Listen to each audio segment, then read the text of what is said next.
ان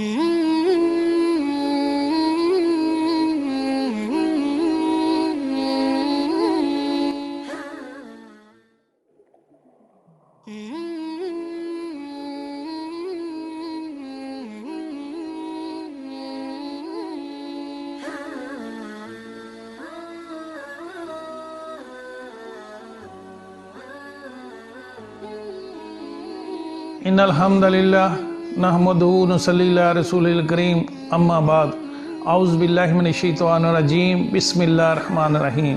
میرے قابل احترام عزیزو، یہ دنیا آزمائش گاہ ہے، امتحان گاہ ہے، ہر طرح کے حالات آئیں گے، اللہ کی طرف سے سارے حالات آتے ہیں۔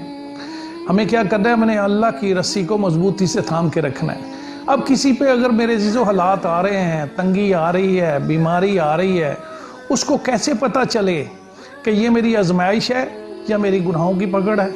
اس پر حضرت عبدالقادر جیلانی رحمۃ اللہ نے فرمایا، جس پہ حالات آ رہے ہیں، تنگی پریشانی آ رہی ہے، بیماری آ رہی ہے، اگر تو اس چیز اپنے آنے والے حالات پر چیخ رہا ہے، چیخ کے لوگوں کو بتا رہا ہے، تو یہ اس کی پکڑ ہے۔ اور فرمایا اگر وہ راتوں کو اٹھ کے رو رہا ہے تو اللہ یہ اس کے گناہ دھل رہا ہے، گناہوں کا کفارہ ہو رہا ہے، کسی کو نہیں بتا رہا، سوائے اللہ کے آگے رو رہا ہے۔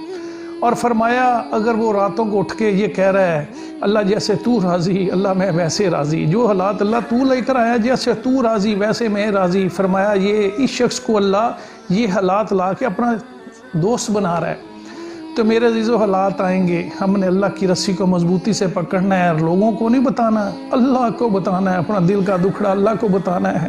کمی کوتاہی ہو جاتی ہے تو چیخ کے لوگوں کو نہیں، کس کو بتانا ہے؟ اللہ کو بتانا ہے۔ رابعہ بصری رحمۃ اللہ بڑی اللہ والی خاتون گزری ہیں، ایک دن یہ بازار میں سے گزر رہی تھیں تو انہوں نے دیکھا 22-23 سال کا ایک نوجوان حسین و جمیل سر پہ پٹی باندھے چیخ کے لوگوں کو کہہ رہا ہے لوگوں میرے سر میں شدید درد ہے، لوگوں میرے سر میں شدید درد ہے۔ رابعہ بصری نے پوچھا بیٹے کب سے درد ہے؟ اس نے کہا کل سے درد ہے۔ بیٹے اس سے پہلے کبھی درد ہوا؟ اس نے کہا کبھی نہیں ہوا۔ اوہو، رابعہ بصری نے کہا ایک دن کے سر درد کی وجہ سے تو نے درد کی پٹی باندھ کے لوگوں کو چیخ کے بتا رہا ہے؟ 22-23 سال اللہ نے تیرے سر کو درد نہیں دیا، اس کا کبھی شکر ادا کیا؟ کبھی شکر کی پٹی تو نے باندھی ہے؟ اس شخص نے کہا واقعی نوجوان نے، میں نے واقعی شکر کی پٹی نہیں باندھی۔ تو میرے عزیزو، کبھی حالات آ جائیں، اللہ کے آگے جھکنا ہے، ہر حالت میں اس کی رضا پہ راضی رہنا ہے۔ حالات آئیں گے، یہ نہیں ہو سکتا میرے عزیزو، ہمارے گناہوں کی وجہ سے آتا ہے یہ ساری آزمائش، اللہ اپنے نیک بندوں پہ ڈالتا ہے۔ ہم تو بازاری لوگ، نیک بندوں پہ، اپنے انبیاء کرام پہ اللہ نے آزمائشیں ڈائیں۔ قرآن اس کی گواہی دے رہا ہے، کتنے انبیاء کرام پہ آزمائش آئی۔ انبیاء کرام معصوم ہوتے ہیں، گناہوں سے پاک ہوتے ہیں۔ حضرت ایوب علیہ السلام پہ 18 سال بیماری آئی میرے عزیزوں، 18 سال، جسم میں عجیب طرح کے دانے نکل آئے، لوگ ان سے دور اٹھتے گئے، پتہ نہیں کون سی بیماری ہے، ہمیں نہ لگ جائے۔ ان کی بیوی لوگوں کے گھروں میں کام کاج کرتی، جو مزدوری میں ملتا کھانا لاتی، خود بھی کھاتی، اپنے ہاتھوں سے کھلاتی، بڑی نکاہت تھی، کمزوری، بیماری بڑھتی چلی گئی۔ لوگوں نے پھر ان کو نوکری سے نکال دیا، ان کی بیوی کو، کہ بھئی تیرے آدمی کو فلاں بیماری ہے کیونکہ تو ان کو نلاتی ہے اپنے ہاتھوں سے کھانا کھلاتی ہے، ایسا نہ ہو تیری وجہ سے ہمیں بھی یہ بیماری لگ جائے، تو نوکری سے نکال دیا۔ تو یہ ان کی بیوی ان کو ایک ٹوکرے میں رکھ کے سر پہ رکھا، اتنی لاغر کمزور ہو چکے تھے، تو جنگل میں چلے گی، وہاں جا کے رہنے لگی، وہاں کی نزدیک آبادی تھی، وہاں جا کے برتن لوگوں کے صفائی شروع کر دی۔ وہاں کے بھی لوگوں کو پتہ چل گیا کہ ان کے خامند کو تو فلاں بیماری ہے، انہوں نے بھی نوکری سے نکال دیا۔ اب بھوک کیا کرے، کیسے کہاں سے لا کے کھائے اور کھلائے؟ آخر ان کو پتہ لگا ایک ساتھ والی بستی میں لوگ، عورتیں جو ہیں وہ لمبے بالوں کی بڑی رسیاں ہیں، بڑے لمبے بال کرنا چاہتی ہیں۔ یہ ان کے پاس گئے، انہوں نے اپنے بال ان کو دیے، مزدوری میں پیسے ملے، کھانا لے کر جو ہی آئیں اپنے خاوند کو کھلایا اور خود کھایا اور اللہ کا شکر ادا کیا۔ ایک دفعہ پھر یہ کام کے لیے نکلی دیکھنے کے لیے، تو پیچھے بیماری کی شدت کی انتہا ہے۔ تو ہر وقت حضرت ایوب علیہ السلام اللہ کا ذکر کرتے ہیں، اللہ جیسے تو راضی ویسے میں راضی، اللہ جیسے تو راضی ایسے میں راضی۔ تو سارے جسم پہ عجیب سے دانے پڑ چکے تھے، صرف زبان رہ گئی تھی۔ جو ہی ان دانوں نے زبان پہ بھی حملہ کیا، بیماری نے، دانے وہاں بننے لگے، تو انہوں نے رو کے اللہ سے کہا اللہ ایک زبان ہی رہ گئی تھی جس پہ یہ دانے نہیں تھے، اللہ اس زبان سے تو میں تیرا ذکر کرتا ہوں، اللہ اس کو بچا کے رکھنا۔ اللہ اس کو بچا کے رکھنا۔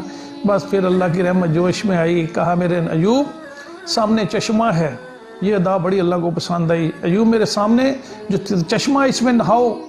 ایوب علیہ السلام نے اس میں غسل کیا، اللہ نے ان کو بیماری بھی ساری دور کر دی اور جوانی بھی واپس لٹا دی، سبحان اللہ۔ تو یہاں بیٹھے ہوئے ہیں آپ، تو ان کی بیوی آئی تو انہوں نے وہاں دیکھا ایک حسین جمیل نوجوان بیٹھا ہوا ہے، فوراً پردہ کر لیا، کہا یہاں ایک کمزور سا، ضعیف سا، بوڑھا سا، لاغر سا مریض شخص تھا، وہ کہاں گیا؟ تو ایوب علیہ السلام نے کہا بلی مانا یہ میں ہی ہوں، دیکھ اللہ نے میری بیماری دور کر دی، اللہ نے میری جوانی بھی واپس کر دی۔ تو میرے عزیزو سب کچھ اللہ کے پاس ہے، ہم بازاری لوگ ہیں، ہم تو دنیا کا نزلہ زکام نہیں سہ سکتے۔